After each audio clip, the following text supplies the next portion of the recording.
ನಾ ಪುಂಡ್ಲಿಕ್ ಡೊಂಬರ್ ಅಂತ ಇರೋದು ಗೋಡಿಗೆರಾಗ. ಮೊದಲು ನಾ ಬೇರೆ ಕಡೆ ಇದ್ನಿ, ಮಹಾರಾಷ್ಟ್ರದಾಗ ಇದ್ನಿ.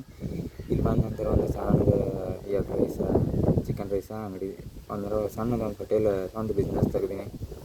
ಇವರು ಸಂದೀಪ್ ಮಂಜರ್ಗಿ ಅನ್ನೋರ ರಿಟೈರ್ಡಾಗಿ ಬಂದಿರೋ. ರಿಟೈರ್ಡಾಗಿ ಬಂದಾಗ ನಾನು ಹೋಟೆಲ್ದಾಗ ಕುಂತಿರೋ. ಅವ್ರು ಕಾಯಂ ನಾನು ಹೋಟೆಲ್ದಾಗ ಕುಂತಿರೋ. ಒಂದು ತಿಂಗಳು 2 ತಿಂಗಳು ಕೂತ್ರು. ಅವ್ರಿಗೆ ಬಿಸ್ನೆಸ್ ಲೈನ್ ಚಲೋ ಅನ್ನಿಸ್ತು. ನಾನು ಕುಂಡೋದು ಯಾಕತ್ತ ಒಂದು ಭವಾನಿ ಅಮೃತ್ ಆತ ಡ್ಯಾಮ್ದಾಗ ತಗೋ. ಅಲ್ಲಿ ಅವ್ರಿಗೂ ಯಾವುದೋ ಆಳು ಸಿಗಲಿಲ್ಲ ಅವ್ರಿಗೆ. ನಂತಲೇ ನಾನು ಇಲ್ಲಿ ಬಂದು ಕಾಂಪ್ರಮೈಸ್ ಮಾಡಿ ಪಾರ್ಟ್ನರ್ದಾಗ ಮಾಡೋಣ ಅಂತ ಹೇಳಿ ಅವರ ಅಲ್ಲಿ ನಂದು ಇಲ್ಲಿ ಹೋಟೆಲ್ ಬಂದ್ ಮಾಡೋಕೆ ಕರ್ಕೊಂಡು ಹೋದ್ರು.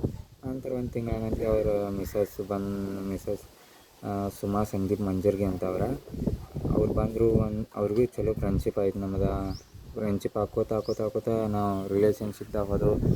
ಅವ್ರ ಮನೆಗೆ ನಾ ಹೋಗ್ತೀನಿ ಬರ್ತೀನಿ.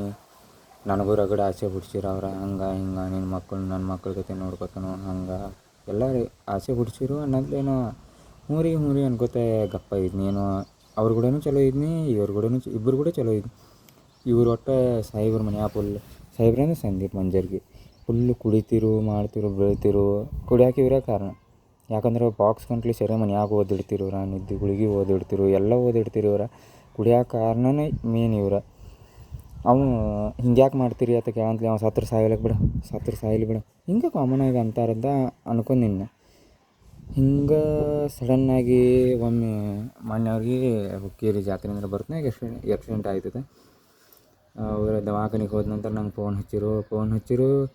ಹಿಂಗೆ ಮನ್ಯಾಗ ತಗನಿ ಮತ್ತು ಹುಳುಗಳು ಭಾಳ ಆಗ್ಯಾವು, ಇವು ಸಂದೀಪ್ ಆರಾಮಾಗಿ ಬರ್ಬಿಡ್ದು, ಅವನು ಎಲ್ಲ ಹುಳುಗಳು ಹೋಗಬೇಕು ಅಂತ ಔಷಧ ನಂಗೆ ಕೊಡಂದ್ರೆ ಕೊಟ್ಟು ಹೋದ ಮರನೇ ದಿವಸ ಅವ್ನು ಸಾವಾಗೈತಿ. ಅದಕ್ಕೆ ಇದು ಅನುಮಾನಾಸ್ಪದ ಸಾವು ಐತಿ. ಅದನ್ನು ಹೊಳ್ಳಿ ಅದನ್ನು ಶರೀರ ರೀಚೆಕಪ್ ಆಗಬೇಕದ, ಮರು ತಪಾಸಣೆ ಆಗಬೇಕು. ಯಾಕಂದ್ರೆ ಫುಲ್ ಅನುಮಾನ ಅವಾಗೇನು ಇರು. ಈಗ ನನಗದು ಫುಲ್ ಡೌಟ್ ಬರಾಯ್ತು. ಅವನ ಹೆಸರು ಮೇಲೆ ಇನ್ಶೂರೆನ್ಸ್ ಮಾಡಿಸ್ಯಾನು.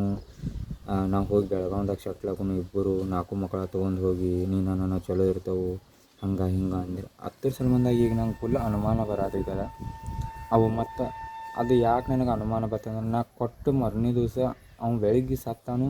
ಅವ್ನು ಸತ್ತ ದಿವಸ ನನಗೆಲ್ಲ ಔಷಧ ಬಾಟ್ಲಿ ಹೊಳ್ಳಿ ಕ್ಯಾರಿ ಬ್ಯಾಗ್ದಾಗ ಹಾಕೊಂಡು ಅದ್ರಾಗ ಭಾಳ ಕ್ಯಾರಿ ಬ್ಯಾಗ್ದಾಗ ಹಾಕೊಂಡು ಹೊಳ್ಳಿ ತಂದು ಕೊಟ್ಟಾರ. ಇವನು ಎಲ್ಲರೂ ದೂರ ಹೋಗಿ ಯಾರಿಗೆ ಸಿಗಬಾರ್ದು ನಾವು. ಅದಕ್ಕೆ ನಾ ಇದನ್ನ ಹೇಳತ್ತೀನಿ. ಇದು ಒಬ್ಬ ಸೈನಿಕನ ಸಾವಾಗೈತಿ. ಇದಕ್ಕೆ ಅನ್ಯಾಯ ಆಗಬಾರ್ದು. ಅವ್ರು ಕಠಿಣ ಕ್ರಮ, ಕಾನೂನು ಕಠಿಣ ಕ್ರಮ ಅವರು ಮ್ಯಾಲೆ ಹಾಕಬೇಕು. ಇದ್ರಾಗ ನಾ ಏನಾರು ಸುಳ್ಳು ಹೇಳಿರೋನು ನಾ ಸಂವಿಧಾನಬದ್ಧವಾಗಿ ಏನು ಕಾನೂನು ಐತೆ ನಾ ಜೈಲಿಗೆ ಹೋಗೋಕ್ಕೂ ರೆಡಿ ಆದವನು, ಎಲ್ಲಕ್ಕೂ ರೆಡಿ ಆದವನು. ಒಟ್ಟು ಅವ್ರಿಗೆ ಯಾವುದೇ ಆದಂಥ ರೊಕ್ಕದು ಯಾವೂ ಬರಬಾರ್ದು. ಇದು ಹೊಳ್ಳಿ ರೀಚೆಕಪ್ ಆಗೋಕೆ ಬೇಕು. ಆಗು ಮಟ್ಟ ಅವ್ರಿಗೆ ₹1 ಇನ್ಸೂರೆನ್ಸ್ ಅದು ಯಾವೂ ಹೋಗಬಾರ್ದು.